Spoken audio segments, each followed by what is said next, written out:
Did you eat the cookies? No. No? No, I did not eat the cookies. In your mind's eye, you can already see the little crumb and chocolate covered face, can't you? I remember lying to my parents as a child, and I remember the burden of it. The dangerous burning of the chest, the vacuous drop of the stomach. I've been an uncle for a long time as well, and I know that just as no one needs to teach little children to dance, giggle, or draw, there are darker capacities, like lying and manipulation, that come innately. And I've been an adult long enough to be forced to admit that those darker capacities have not, as I would like to believe, been outgrown. Instead, they've only grown more subtle and stubborn with time. And the thing they grow into is hard to look at because of the powerlessness we feel. I knew better than to eat those cookies. I swore I wouldn't. How did I wind up here again for the 1000th time? Good intentions aren't enough to rinse away the crumbs and chocolate, those incessant, obvious clues of our failure, and the burden of it is too much. Lying to other people works until it doesn't. The most stubborn lie is typically the one we tell ourselves. It often persists long after the truth is obvious to everyone around us. He's his own worst enemy is a cliche, until every brush with reality, every proximal approach of truth feels like it'll be the end of us. We scrape, scratch, and bare our teeth like a threatened animal. There would be no way to tell the story of the Samaritan woman, to tell the human story, without looking honestly at self-deception. The appeal of deception is understandable in a world so heartbreakingly dangerous as ours, because by nature, truthfulness requires us to be vulnerable.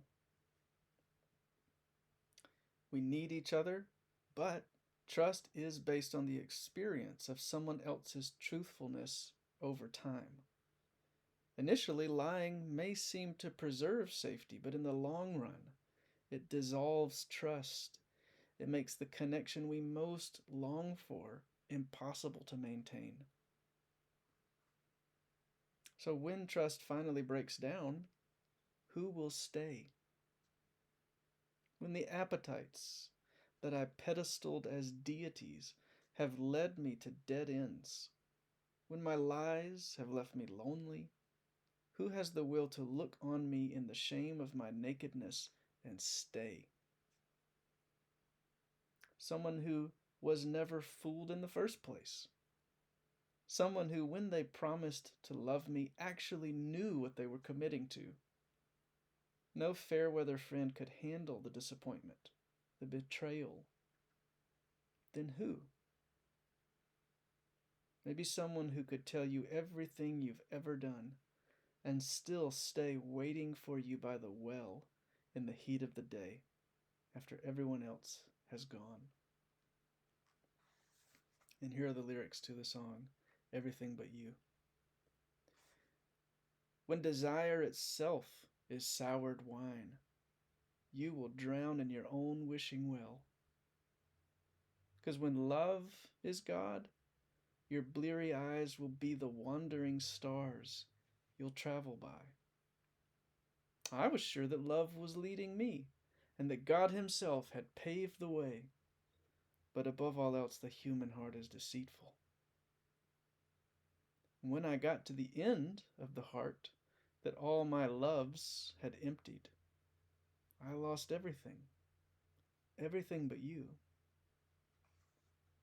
I tore a page out of the holy book and I tailored words to suit my ears. But I'd spun those clothes like spider webs till I was cold and caught in my own fears. Because that sugar coat can't cover grief. And I learned light does not need dark to see.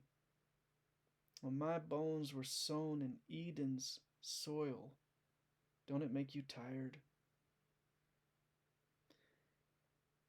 Past the gates of hell, where I made my bed, I woke up from my dreams to face the truth, that the truth has a face. When I got to the end of the heart that all my loves had emptied, I lost everything, everything but you. So that song is Everything But You. It's on the album Only the Lover Sings, and that was my intro and the lyrics to it. And following that, the chapter is called In the Darkness of Noontide. And my friend Adam Whipple wrote this chapter in response to that song. So you can read that chapter. You can hear the music online on Spotify or Amazon or my website, matthewclark.net, or on YouTube. Yeah. So we'll keep going through these week by week. Thanks for listening. Get a copy of the book. And then there's also the second book is called A Tale of Two Trees. And then the third book, Where the River Goes, comes out early September. So looking forward to that. Thanks, y'all.